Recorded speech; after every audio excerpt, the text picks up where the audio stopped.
felt hopeless as a child because when I was in school, I really struggled with academics, had a hard time speaking, and I didn't think I would ever graduate or really amount to anything, especially with my peers and even sometimes my teachers were discouraging and they weren't really sure if I can make it. Ryan came to Ascension Prep in approximately 1998. He was struggling in the process of learning, and especially in the receptive language area and expressive language area. Ryan, you know, when you're having a difficulty and you're experiencing some learning difficulties, then it's a frustrating time. And the materials that we place in front of a student that is experiencing that can be awfully intimidating. And sometimes I liken what was going on in Ryan to a locked room. And inside that locked room, there you are. And with you, your feelings of frustration, anxiety, your dreams, your hopes, your ambitions. And unless you find a key or someone unlocks that door for you, then all is lost. And so the key here would be for us to help Ryan find his way out of that room. Well, I met Miss Landry. As soon as I got there, she was so encouraging me and what I could do, and she really believed in me the whole time. She always spoke encouraging words over me, always, you know, gave me constructive criticism as well, just try to help me, try to advance myself.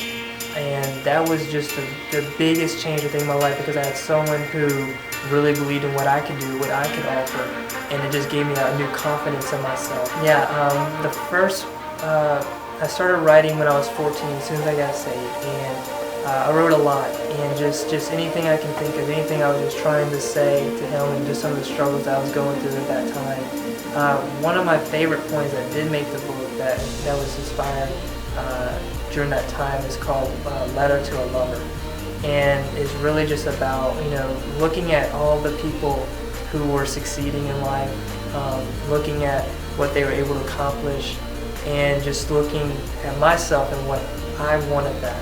And it was just pretty much saying, you know, God, I'm going to trust my heart and my life in you, believing that one day my time will come and that I will have that opportunity to have what so many people have and what others are longing for.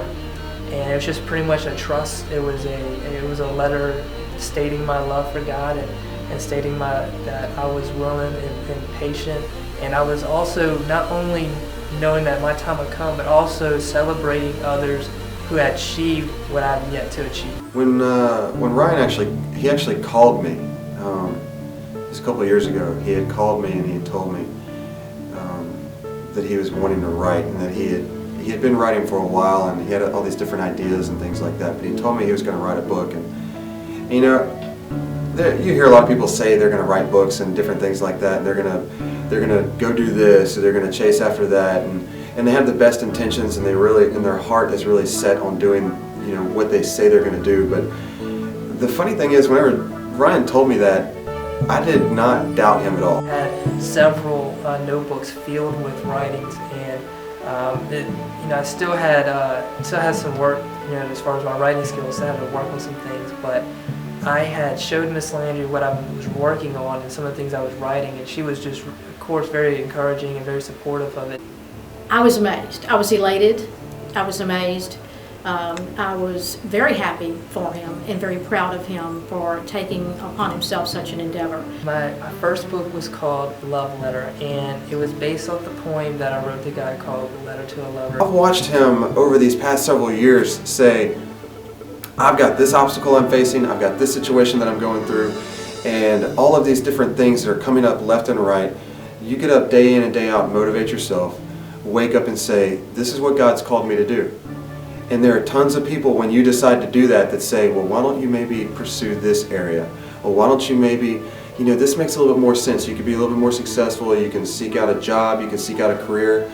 But it's another thing to sacrifice yourself and what may seem as successful to the world's eyes, to go after something that God's planted in your heart and to watch that grow and to let it be watered, to let the sun shine on it, and then eventually it just start to sprout to where it touches other people's lives. And the people that you see here today are a lot of result of Ryan's life. Red Ink, wanted to switch gears a little bit. Red Ink is actually it's a love story. I tend to write a lot of love stories when I'm at an airport. So just about people meeting or people leaving. It can be very happy and at the same time very sad. Red Ink is mostly inspired by Germany. I took a lot of the pictures in Germany. There was a few that I took in France as well, Paris. So I think it definitely gave the ultimate love story just from all those different images that you kind of associate with a relationship. I think what's next for me is to continue. I'm still very passionate about high school students and also their development of their education, their talents. I think everything is borrowed from God, or talents, or time, and that's something that I really want to encourage students to reinvest back into the game, to reinvest back into people, and to really just share your heart.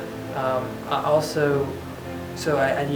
go off and I do different speakings and stuff at high schools and different churches and things like that. I want to be just a role model for someone who can, no matter what happens in your life, that you can do it, that God believes in you, and that you need to just believe in yourself and just to go and get it. I strongly believe in that no one gives you anything. You just got to go out and you just got to ask. You can't be afraid to ask. You just have to go out and just do whatever it takes to get it done. Meet as many people as you can. Don't be afraid to shake someone's hand. Don't be afraid to talk to a stranger. And I think that's how you really, truly be.